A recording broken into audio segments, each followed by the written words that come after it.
ആകാശവാണി. നമസ്കാരം. പ്രത്യേക വാർത്താ ബുള്ളറ്റിൻ വായിക്കുന്നത് Christy Abraham.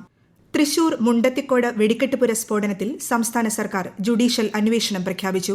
Justice CN Ramachandran നായരുടെ ഏകാംഗ ജുഡീഷ്യൽ കമ്മീഷനാണ് അന്വേഷണ ചുമതല. അപകടത്തിൽ മരിച്ചവരുടെ ആശ്രിതർക്ക് 14 ലക്ഷം രൂപ വീതം അടിയന്തര ധനസഹായം നൽകാനും മുഖ്യമന്ത്രി പിണറായി വിജയന്റെ അധ്യക്ഷതയിൽ ഓൺലൈനായി ചേർന്ന മന്ത്രിസഭായോഗം തീരുമാനിച്ചു. പരിക്കേറ്റവർക്ക് ദുരന്ത പ്രതികരണ നിധി പ്രകാരമുള്ള തുകയ്ക്ക് പുറമെ മുഖ്യമന്ത്രിയുടെ ദുരിതാശ്വാസ നിധിയിൽ നിന്ന് 2 ലക്ഷം രൂപയും അനുവദിക്കും. പരിക്കേറ്റവരുടെ ചികിത്സാ ചെലവും സർക്കാർ ഏറ്റെടുക്കും. സ്ഫോടനത്തെ സംസ്ഥാനത്തെ സവിശേഷ ദുരന്തമായി പ്രഖ്യാപിക്കുന്നതിന് ദുരന്ത നിവാരണ അതോറിറ്റിക്ക് മന്ത്രിസഭായോഗം നിർദ്ദേശം നൽകിയതായി റവന്യൂ മന്ത്രി K. രാജൻ തൃശൂരിൽ വാർത്താ സമ്മേളനത്തിൽ അറിയിച്ചു. വീടുകൾക്കുണ്ടായ നാശനഷ്ടത്തിന്റെ തോത് കണക്കാക്കി നഷ്ടപരിഹാര തുക ലഭ്യമാക്കാൻ ജില്ലാ കളക്ടറെ ചുമതലപ്പെടുത്തിയതായും മന്ത്രി പറഞ്ഞു. മൃതദേഹങ്ങൾ തിരിച്ചറിയുന്നതിൽ DNA പരിശോധന അനിവാര്യമാണെന്ന സാഹചര്യമുള്ളതിനാൽ ഇതു സംബന്ധിച്ച നടപടിക്രമങ്ങൾ അടിയന്തരമായി പൂർത്തീകരിക്കുമെന്നും അദ്ദേഹം അറിയിച്ചു. ദുരന്തത്തിന്റെ പശ്ചാത്തലത്തിൽ തൃശൂർ പൂരത്തെ സംബന്ധിച്ച് തിരുവമ്പാടി, പാറമേക്കാവ് ദേവസ്വങ്ങളുമായി കൂടിയാലോചിച്ച് തീരുമാനമെടുക്കുമെന്ന് മന്ത്രി VN വാസവൻ വ്യക്തമാക്കി. ഇക്കാര്യത്തിൽ ഏകപക്ഷീയമായ തീരുമാനമല്ല സർക്കാർ എടുക്കുകയെന്നും അദ്ദേഹം മാധ്യമങ്ങളോട് പറഞ്ഞു. സർക്കാർ തീരുമാനം അംഗീകരിക്കുമെന്ന് പാറമേക്കാവ് ദേവസ്വം സെക്രട്ടറി G. രാജേഷ് മാധ്യമങ്ങളോട് പറഞ്ഞു. പൂരം ചടങ്ങുകളോടെ നടത്തണമെന്ന് പറഞ്ഞാൽ ആചാരവും ജനങ്ങളുടെ വികാരവും കണക്കിലെടുത്ത് തീരുമാനമെടുക്കുമെന്നും അദ്ദേഹം വ്യക്തമാക്കി. സർക്കാർ എന്ത് തീരുമാനമെടുത്താലും അംഗീകരിച്ച് മുന്നോട്ടു പോകുമെന്ന് തിരുവമ്പാടി ദേവസ്വം സെക്രട്ടറി ഗിരീഷ് കുമാർ അറിയിച്ചു. തൃശൂർ മുണ്ടത്തിക്കോട് വെടിക്കെട്ട് ദുരന്തത്തിന്റെ പശ്ചാത്തലത്തിൽ പാലക്കാട് മുതലമട വെള്ളാരം കടവിലുള്ള വെടിമരുന്ന് നിർമ്മാണശാലയ്ക്ക് ജില്ലാ കളക്ടർ സ്റ്റോപ്പ് മെമ്മോ നൽകി. പാറമേക്കാവിന്റെ വെടിക്കെട്ട് നിർമ്മാണമാണ് ഇവിടെ നടക്കുന്നത്. ജില്ലാ കളക്ടറുടെ നിർദ്ദേശപ്രകാരം ചിറ്റൂർ തഹസീൽദാരാണ് സ്റ്റോപ്പ് മെമ്മോ നൽകിയത്. തമിഴ്നാട്ടിലും പശ്ചിമബംഗാൾ 1ാം ഘട്ട തെരഞ്ഞെടുപ്പിലും വോട്ടെടുപ്പ് നാളെ. പരസ്യപ്രചാരണം ഇന്നലെ അവസാനിച്ചു. വോട്ടെടുപ്പിനുള്ള എല്ലാ ഒരുക്കങ്ങളും പൂർത്തിയായതായി തെരഞ്ഞെടുപ്പ് കമ്മീഷൻ അറിയിച്ചു. തമിഴ്നാട്ടിലെ 234 നിയമസഭാ മണ്ഡലങ്ങളിലേക്കുമുള്ള വോട്ടെടുപ്പ് നാളെ ഒറ്റഘട്ടമായി നടക്കും. രാവിലെ 7 മുതൽ വൈകിട്ട് 6 വരെയാണ് വോട്ടെടുപ്പ്. പശ്ചിമബംഗാളിലെ 152 നിയമസഭാ മണ്ഡലങ്ങളിലാണ് നാളെ ആദ്യഘട്ടത്തിൽ വോട്ടെടുപ്പ് നടക്കുന്നത്.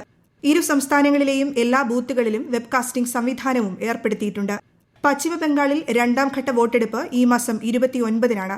നിയമസഭാ തെരഞ്ഞെടുപ്പ് നടക്കുന്ന കേരളമടക്കമുള്ള സംസ്ഥാനങ്ങളിലും പുതുച്ചേരിയിലും വോട്ടെണ്ണൽ മെയ് 4-നാണ്.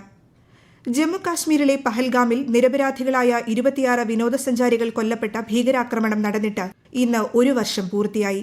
രാജ്യത്തെ നടുക്കിയ ഈ ക്രൂരകൃത്യത്തിന് മറുപടിയായി ഓപ്പറേഷൻ സിന്ധൂർ എന്ന പേരിൽ അതിശക്തമായ സൈനിക നടപടിയാണ് ഇന്ത്യ സ്വീകരിച്ചത്. നിയന്ത്രണ രേഖയ്ക്ക് അപ്പുറത്തുള്ള ഭീകരവാദ കേന്ദ്രങ്ങൾ തകർക്കാൻ ലക്ഷ്യമിട്ട് നടത്തിയ ഈ നീക്കത്തിൽ പാകിസ്ഥാനിലും പാക് അധീന കശ്മീരിലുമായി 9ഓളം ഭീകര ക്യാമ്പുകൾ തകർത്തു. ജെയ്ഷെ മുഹമ്മദ്, ലഷ്കർ-ഇ-തൊയ്ബ ഉൾപ്പെടെയുള്ള സംഘടനകളിലെ 100-ലധികം ഭീകരരെ വധിക്കാനും കൃത്യമായ ഈ സൈനിക നീക്കത്തിലൂടെ സാധിച്ചു. പഹൽഗാം ഭീകരാക്രമണത്തിൽ ജീവൻ നഷ്ടപ്പെട്ട നിരപരാധികളെ രാജ്യം എക്കാലവും ഓർമ്മിക്കുമെന്ന് ഉപരാഷ്ട്രപതി CP രാധാകൃഷ്ണൻ അനുസ്മരിച്ചു. ഭീകരവാദത്തിനു മുന്നിൽ ഇന്ത്യ ഒരിക്കലും തലകുനിക്കില്ലെന്നും ഭീകരരുടെ ലക്ഷ്യങ്ങൾ ഒരിക്കലും വിജയിക്കില്ലെന്നും പ്രധാനമന്ത്രി നരേന്ദ്രമോദി അനുസ്മരണ സന്ദേശത്തിൽ പറഞ്ഞു. പഹൽഗാം ഭീകരാക്രമണത്തിന് ഇരയായവർക്ക് രാജ്യരക്ഷാമന്ത്രി രാജ്നാഥ് സിംഗ്, കേന്ദ്ര ആഭ്യന്തരമന്ത്രി അമിത് ഷാ, വിദേശകാര്യമന്ത്രി S. ജയശങ്കർ തുടങ്ങി നിരവധി പ്രമുഖർ ആദരാഞ്ജലികൾ അർപ്പിച്ചു. വാൽപ്പാറ വാഹനാപകടത്തിൽ പരിക്കേറ്റ് കോയമ്പത്തൂർ മെഡിക്കൽ കോളേജ് ആശുപത്രിയിൽ ചികിത്സയിലായിരുന്ന സ്കൂൾ ബസ് ഡ്രൈവർ നൌഷാദ് അലിയും മരണത്തിന് കീഴടങ്ങി. അതീവ ഗുരുതരാവസ്ഥയിൽ വെന്റിലേറ്ററിൽ തുടരവെ ഇന്ന് പുലർച്ചെയാണ് മരണം സംഭവിച്ചത്. ഇതോടെ അപകടത്തിൽ മരിച്ചവരുടെ എണ്ണം 10ആയി. തിരുവനന്തപുരം പേട്ട റെയിൽവേ ആശുപത്രിയിലെ ശുചിമുറിയിൽ നിന്ന് ഉപയോഗിക്കാത്ത നിലയിൽ വെടിയുണ്ടകൾ കണ്ടെത്തി. 7 വെടിയുണ്ടകളാണ് പോലീസും RPFും നടത്തിയ പരിശോധനയിൽ കണ്ടെത്തിയത്. സംഭവത്തിൽ അന്വേഷണം ആരംഭിച്ചു. കേരളത്തിൽ മറ്റന്നാൾ വരെ കനത്ത ചൂട് തുടരും.